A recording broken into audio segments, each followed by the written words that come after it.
மதுரை பாரபத்தியில் நாளை மறுநாள் நடைபெறும் தாவேக மாநாட்டிற்கான பணிகள் 90% நிறைவு பெற்றுள்ளது. நாளையே விமானம் மூலம் விஜய் மதுரைக்கு செல்ல உள்ளதாக தகவல் வெளியாகியுள்ளது. மாநாட்டில் பாதுகாப்பிற்காக ஏராளமான பவுன்சர்கள் குவிக்கப்பட்டுள்ளன. மேலும் மாநாடு நடைபெறும் இடத்தில் தாவேகவின் பிரச்சார வாகனமும் நிறுத்தி வைக்கப்பட்டுள்ளது.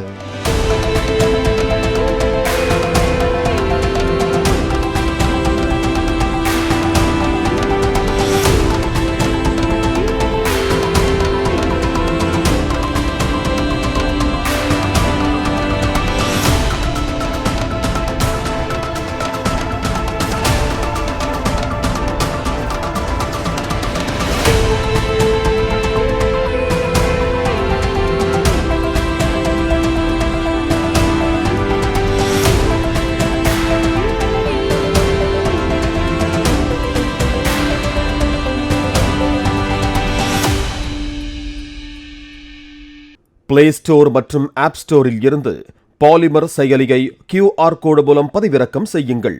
செய்திகளை உடனுக்குடன் பெறுங்கள்.